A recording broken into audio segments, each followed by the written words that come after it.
A vida está em constante transformação. Tem dia que o mundo pesa, a gente esquece de escutar aquela voz suave e mansa que insiste em nos lembrar. A vida não é corrida, é caminho a se trilhar. Olá, me chamo Tânia Maria, tenho 42 anos e 180 dias para revolucionar a minha história. Sabe quando dá aquela raiva de você mesmo? Quando você sabe que você está fazendo tudo errado, mas você não sabe o que fazer para melhorar, para consertar? Então, hoje eu queria conversar com vocês sobre 3 coisas nesse vídeo. A primeira é essa. Por que a gente se sabota? Quais são as situações que levam a gente a se sabotar? Também queria conversar um pouco sobre o desafio. Vamos entender o que é esse desafio. E também sobre como a gente pode parar de ter raiva da gente mesmo. O que é se sabotar? Então, gente, esse vídeo... na verdade, ele já é o segundo vídeo que eu tô fazendo sobre esse mesmo tema. O outro vídeo já estava prontinho, editado, já tinha subido, inclusive, pro YouTube. Mas o que acontece? Eu já comecei esse desafio tem 3 semanas. Eu custei tanto para conseguir filmar e editar, porque eu tô aprendendo, né? É a primeira vez que eu tô fazendo. Porque eu já tô vivendo esses 180 dias e já deu pra sentir o que é o começo desse desafio. Deu pra perceber o que eu mesma faço que me leva a não cumprir o desafio. E por isso que hoje eu acordei e eu fiquei com raiva de mim. Por quê? Eu sempre falo isso que eu ouvi num podcast. Tem uma vozinha que fica na nossa mente, na nossa cabeça, falando com a gente. E ela tá sempre fazendo a gente arrumar uma desculpa plausível para não fazer o que a gente sabe que a gente precisa fazer. Ontem, por exemplo, eu estava na minha agenda de gravar esse vídeo. Mas ontem, assim, não acordei muito bem. Estava cansada do final de semana, porque eu tive uma atividade muito cansativa mesmo no final de semana. Mas eu fui deixando o dia passar. Sabe aquele dia que você faz um monte de coisa, você fica cansado de fazer coisa e no fim você não tem produtividade nenhuma. E aí eu falei, não, amanhã eu gravo. Amanhã eu vou levantar, vou fazer o que eu tenho que fazer. Ok, levantei, fiz o que eu tinha que fazer. E aí, durante a parte da manhã, já começou a vozinha falando na minha cabeça. Hoje amanheceu chovendo aqui, chuviscando, frio. Minha cidade é muito fria. E já veio aquela vozinha, o dia hoje não tá bom. A luminosidade pra gravar não vai ficar boa. O fundo que eu comprei um fundo, porque eu acho que o meu quarto não é muito bonito. Achei que não ia ficar um bom fundo. Então eu comprei um fundo artificial pra fazer os vídeos com ele. E eu falei, eu não arrumei ainda fundo, sabe? Fui dando ouvido a vozinha lá no meu ouvido que tava me falando todas essas desculpas aí. Por fim, aquilo me deu uma raiva de mim. Eu falei, poxa, você sabe o que você tem que fazer, você já tá com o plano todo escrito, você já tá gravando vídeo pro YouTube, você tá lá falando que você vai fazer, que você vai cumprir e você não tá fazendo. E aí eu falei, não, vou fazer. Vou gravar no meu quarto mesmo, é a minha realidade, é quem eu sou. A gente tem que fazer. Se a gente ficar dando ouvido pra essa voz, não vai. Tá lançado o desafio. Vocês conseguem entender que não é fácil? Esse desafio é o seguinte, eu tenho 180 dias, ou seja, 6 meses, para transformar a minha história. Eu vou desenhar um projeto, um plano, que na verdade eu já desenhei, mas no próximo vídeo vocês vão ver como que eu desenhei esse plano. Você já vai começar com o pé na porta, metendo o pé na porta, porque eu já tô te adiantando um passo do que vai ser cumprir esse desafio. Você tem que se comprometer com ele para que você consiga. E aí o terceiro ponto, o que eu posso fazer para parar de ter raiva de mim? A única coisa que a gente pode fazer é fazer o que é certo. Não dar voz a Magda. Botei o nome de Magda pra minha vozinha, gente. Eu gosto de personificar as coisas assim. Então, quando começa... o tempo tá frio, né? Eu falo, cala a boca, Magda. O que é procrastinação? É quando tem aquela coisa que te incomoda, aquele negócio que só de pensar em fazer já te dá um... Então, aí você procrastina, você faz o quê? Empurra ele pra depois. E a única maneira de você parar de ter raiva de você, de fazer, porque você faz isso, é você se organizar, ter as metas, horários, tudo organizadinho. Oi, gente, precisei voltar hoje, no dia seguinte da gravação de ontem, porque quando eu fui ver, eu gravei o vídeo todo e ficou só a metade da minha cabeça assim aparecendo. Precisei voltar no dia seguinte para terminar o assunto do terceiro ponto. Se eu não me engano, ontem eu terminei falando sobre falar e fazer, né? Mas será que esse falar e fazer é tão fácil assim? É tão simples? resolver e fazer?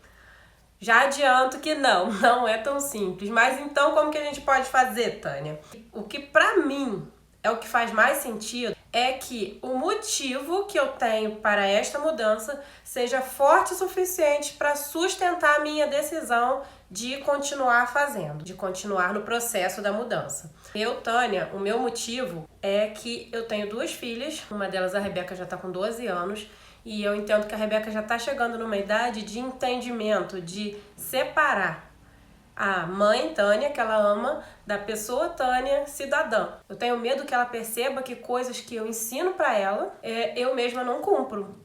Então, o meu grande motivo é me tornar a pessoa que eu quero ser para as minhas filhas. Esse motivo ele é tão forte que me dói mais não realizar do que a dor do processo, do que aquelas coisas que eu vou precisar abrir mão, do que os esforços que eu vou ter que fazer. Eu acho que esse é o segredo, o grande segredo, você encontrar o motivo, aquele motivo que não vai deixar você desistir.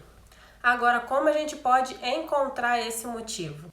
Primeiro já fica aí até o final, você que ficou comigo até agora, continua até o final, porque no final eu vou dar uma lista de razões, de motivos que de repente pode ser o seu motivo, pode te ajudar a encontrar um caminho de mudança. Mas para encontrar esse motivo, eu já te adianto que você vai precisar pelo menos aí de umas 2 semanas. Quando eu encontrei o motivo que é ser a pessoa que eu quero ser para minhas filhas, eu fui pro papel e fui pensar quais aspectos da minha vida eu precisaria mudar. E anotei lá vida financeira, no caso eu botei vida fitness, porque na verdade assim, eu não preciso emagrecer, não posso botar lá 10 quilos e tal, mas porque eu venho numa rotina há 2 anos já de ir à academia todos os dias, pratico musculação todos os dias, porém esse ano eu tô tendo muito problema por conta de uma mudança de rotina que a gente teve aqui em casa e eu ainda não consegui me encaixar num horário legal, mas eu entendo que eu não posso deixar essa peteca cair. Eu tava 10 quilos acima há 2 anos atrás e minhas filhas me viram nesse processo de força de vontade, de conseguir o resultado de perder os 10 quilos. Então eu entendo que eu não posso deixar voltar para lá. Aí você percebe como que o motivo que seria perder 10 quilos, perder 10 quilos para mim, eu acho que não me levariam a esse patamar da não desistência. Para mim, Tânia, não tô dizendo que para você vai ser igual, para mim, Tânia, simplesmente o perder os quilos não seria suficientes para me manter no propósito. Mas quando eu olho pela ótica de que o exemplo que eu estou dando para as minhas filhas, aí eu consegui perceber o quanto é importante eu manter essa vida fitness, essa vida saudável. Quando eu comecei a olhar todos os pontos pela ótica das minhas filhas, do exemplo que eu tenho que dar para as minhas filhas, tudo mudou.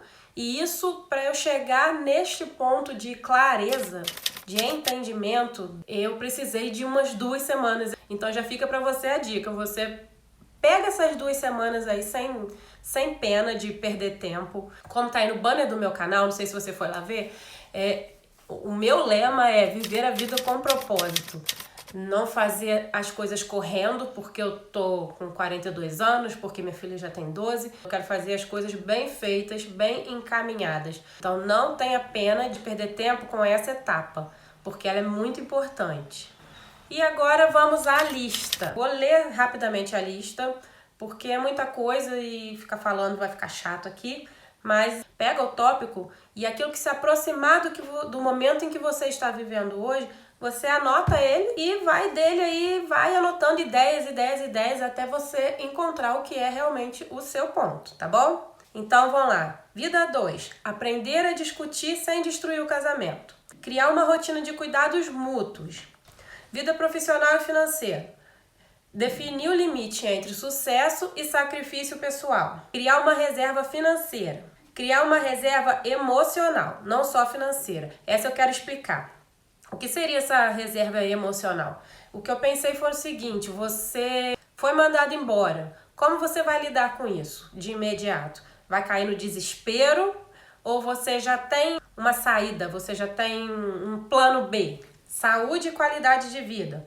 Criar uma rotina de saúde sustentável para os próximos 30 anos. O que eu como hoje, onde vai me levar daqui a 30 anos. Se eu me exercito hoje, aonde eu vou estar daqui a 30 anos. Se eu faço consultas médicas hoje, aonde isso vai me levar daqui a 30 anos.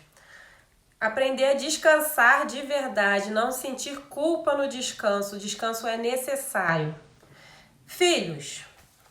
Criar filhos com bases e valores, e não só em regras, que seria o quê? Explicar o porquê das coisas, para que ele tenha consciência das próprias escolhas e não siga a vida dele só por obediência a nós. Mais um, que é o meu, este aqui é o meu objetivo, ser o adulto que você gostaria de ser para o seu filho. Então eu quero modelar o meu comportamento para ser o adulto que eu gostaria de ser para o meu filho. Planejar tempo e presença de qualidade, momentos curtos com a família, mas que tenham qualidade de presença real. Aí isso é interessante. Planejar a velhice desde já, como um projeto de liberdade e não de decadência. Como fazer isso? Cultivar hoje amizades duradouras que vão te acompanhar até a velhice. Cultivar hábitos, hobbies que vão te acompanhar até a velhice. De modo que sua velhice não seja você não tenha aquela sensação de que tudo está indo por água abaixo, mas de que você agora tem liberdade para fazer o que você quer, passear com seus amigos, viver a vida como você quer. E este ponto aqui eu acho que é o primordial para direcionar as suas escolhas. O que eu coloquei? Pensar além daqui, além da minha vida na Terra. Qual é o seu entendimento de eternidade? Existe a eternidade? Não existe a eternidade? Se você entende que a vida termina aqui, são 80, 90, 100 anos aqui e acabou, com certeza seus planos vão ser guiados de forma a viver tudo que a vida aqui possa te oferecer de material, de alegrias, né? De melhor que você puder sugar dessa vida, esse vai ser o seu objetivo. Agora, se você, como eu, creio na eternidade, eu sou cristã, então eu creio na salvação em Jesus Cristo, creio na vida eterna, isso norteia as minhas escolhas. Eu não vou viver aqui displicentemente, não vou viver aqui a bel prazer. Por quê? Porque eu vou seguir os ensinamentos que a Bíblia deixou para mim. Meu primeiro norte são os ensinamentos bíblicos. Agora, gente, fiquei curiosa para saber. Comenta aí embaixo o que você pensa sobre esse assunto. Qual o seu posicionamento quanto à eternidade? Ela existe? Ela não existe? Você crê em reencarnação? Você crê na ressurreição?